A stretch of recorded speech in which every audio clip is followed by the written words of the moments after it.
Assalamualaikum. Hope so that you're all doing well. Welcome to the channel. आज हम chapter number 4 cells and tissues का एक new topic start करेंगे। हम cell organelles पढ़ रहे थे, तो आज जो हम सेल ऑर्गेनेली पढ़ेंगे वो है न्यूक्लियस। आज हम न्यूक्लियस को डिस्कस करेंगे कि न्यूक्लियस क्या होता है। अब जैसा कि हमारा सबसे पहला क्वेश्चन ही यही है कि न्यूक्लियस क्या होता है, व्हाट इज़ न्यूक्लियस। तो न्यूक्लियस जो है वो बेसिकली एक सेल ऑर्गेनेली है जो कि मोस्टली यूकैरियोटिक सेल्स में प्रेजेंट होती है। ये क्रोमोसोम को कंटेन करती है, इसमें क्रोमोसोम्स वगैरह जो हैं वो प्रेजेंट होते हैं। ये एक मेम्ब्रेन, इसके इर्द गिर्द जो है वो एक मेम्ब्रेन होती है। ये एक डबल मेम्ब्रेन बाउंडेड ऑर्गेनेली है। इसके गिर्द एक मेम्ब्रेन होती है जिसको हम लोग न्यूक्लियर इन्वेलप भी कहते हैं। अब न्यूक्लियस एक ऐसी ऑर्गेनेली है जहाँ पर आरएनए और डीएनए जो है वो मौजूद होता है क्रोमोसोम में, क्योंकि न्यूक्लियस में अब क्रोमोसोम्स वगैरह होंगे, तो क्रोमोसोम में डीएनए और आरएनए मौजूद होगा। अब यहाँ पर एक आ जाता है कि डीएनए जो है वो तो क्रोमोसोम में प्रेजेंट होगा और जो आरएनए है वो डीएनए से बनेगा। ये ऑर्गेनेली सबसे पहले डिस्कवर हुई थी 1831 में। इसको डिस्कवर किया था रॉबर्ट ब्राउन ने। ये अपना एक्सपेरिमेंट कर रहे थे और उसी एक्सपेरिमेंट के दौरान इन्होंने न्यूक्लियस के स्ट्रक्चर को डिस्कवर किया था, और जिस चीज़ में डिस्कवर किया था वो एक्चुअल में एक प्लांट सेल था। रॉबर्ट ब्राउन ने 1831 में एक प्लांट सेल में न्यूक्लियस के स्ट्रक्चर को डिस्कवर किया था। अब जो न्यूक्लियस है ये प्लांट सेल में भी प्रेजेंट होता है और एनिमल सेल्स में भी प्रेजेंट होता है, मगर इसमें थोड़ा सा डिफरेंस आ जाता है कि एक एनिमल सेल में न्यूक्लियस जो है वो बिल्कुल सेंटर में, सेल के सेंटर में प्रेजेंट होता है, जबकि प्लांट सेल में लार्ज वैक्यूल की वजह से जो न्यूक्लियस है वो साइड पर चला जाता है। वो मिड में नहीं होता प्लांट सेल में, वो बिल्कुल एक साइड पर चला जाता है due to the large vacuole.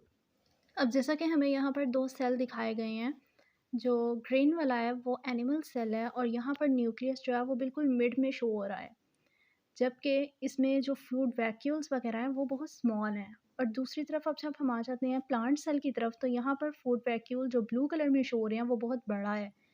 जो वैक्यूल है वो बहुत बड़ा है, तो उसकी वजह से जो ऑरेंज कलर का जो न्यूक्लियस शो हो रहा है वो बिल्कुल साइड पर चला गया हुआ है।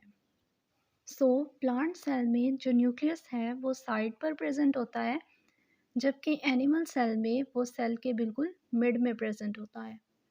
अब नेक्स्ट आ जाता है स्ट्रक्चर ऑफ न्यूक्लियस। जैसा कि अब हमने पहले भी डिस्कस किया है कि न्यूक्लियस जो है वो एक डबल मेम्ब्रेन बाउंडेड ऑर्गेनेली है। न्यूक्लियस एक ऐसी ऑर्गेनेली है जिसके इर्द गिर्द एक ब्लैंकेट लाइक कवर होता है। जिस तरह से हमारे अर्थ जो है हमारा, उसके गिर्द एक ब्लैंकेट है, ब्लैंकेट ऑफ गैसेस है, तो उसी तरह से न्यूक्लियस के गिर्द भी एक ब्लैंकेट टाइप होता है, एक मेम्ब्रेन होती है जो उसको कवर करती है, उसको प्रोटेक्ट करती है, और इसको हम लोग न्यूक्लियर इन्वेलप कहते हैं। अब ये जो न्यूक्लियर इन्वेलप है इसमें स्मॉल पोर्स होते हैं, छोटे छोटे सुराख होते हैं, जो कि बाहर जो सेल के मटेरियल प्रेजेंट है, जो न्यूक्लियस से बाहर सेल में जो मटेरियल प्रेजेंट है उस मटेरियल में से बहुत फ्यू पार्टिकल्स ऐसे हैं जिनको अलो करता है, जो यूज़फुल पार्टिकल्स हैं न्यूक्लियस के लिए, उनको वो पोर्स जो हैं वो अलो करते हैं कि वो अंदर आएँ। उन पोर्स से सेल के अंदर जो यूज़फुल पार्टिकल्स प्रेजेंट होते हैं वो न्यूक्लियस के अंदर आते हैं। तो इसी तरह से ये जो स्मॉल पोर्स हैं ये एक्ट करते हैं as a semi permeable membrane, यानी कि ये सब पार्टिकल्स को अंदर आने नहीं देते, सब आयंस वगैरह जो भी मटेरियल होता है उस सब को अंदर आने नहीं देते। ये बहुत फ्यू को अलो करते हैं, बहुत चंद पार्टिकल्स को अलो करते हैं कि वो अंदर आएँ। अब जैसा कि हमने अभी तक देखा है कि न्यूक्लियस के इर्द गिर्द जो है वो एक इन्वेलप प्रेजेंट होता है जिसको हम न्यूक्लियर इन्वेलप कहते हैं, और इस न्यूक्लियर इन्वेलप में पोर्स होते हैं जो कि पार्टिकल्स को ट्रांसपोर्टेशन में हेल्प करते हैं।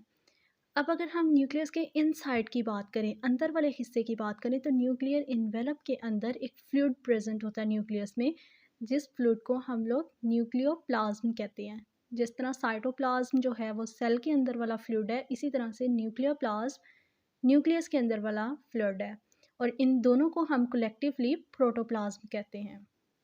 फिर इस न्यूक्लियर प्लाज्म में, यानी कि न्यूक्लियस के बिल्कुल सेंटर में एक स्ट्रक्चर होता है, एक सॉलिड जेली लाइक मटेरियल कह लें, तो उसको हम लोग कहते हैं न्यूक्लियोलस।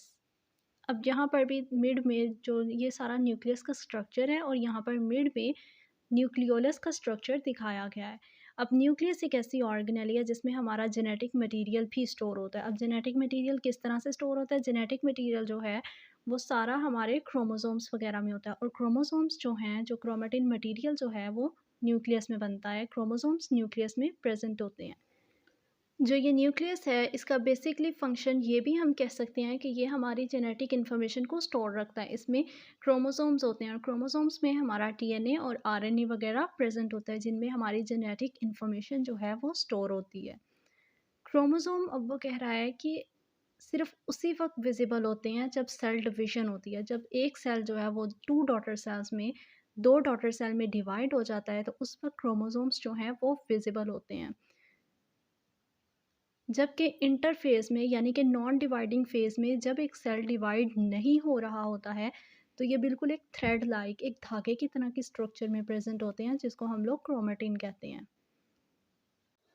अब बेसिकली जो क्रोमोसोम्स हैं, वो 2 चीज़ों से कंपोज़्ड हुआ होता है। एक आ जाता है डीएनए, डीएनए की फुल फ़ॉर्म होती है डीऑक्सी न्यूक्लिक एसिड, और दूसरा प्रोटीन्स। डीएनए और प्रोटीन से मिलकर ये क्रोमोसोम्स जो हैं ये बनते हैं। अब यहाँ पर क्रोमोसोम का स्ट्रक्चर दिखाया गया है। क्रोमोसोम का स्ट्रक्चर बेसिकली इस एक्स की तरह का होता है। यहाँ पर एक एक्स शेप में स्ट्रक्चर दिखाया गया है। ये क्रोमोसोम का स्ट्रक्चर होता है। इस तरह से क्रोमोसोम जो है वो नज़र आता है। अब इसका जो सेंटर वाला जो पॉइंट है, जहाँ पर 4 आर्म्स जो हैं, इसके जो चारों बाजू मिल रहे हैं, उसको हम सेंट्रोमेयर कहते हैं।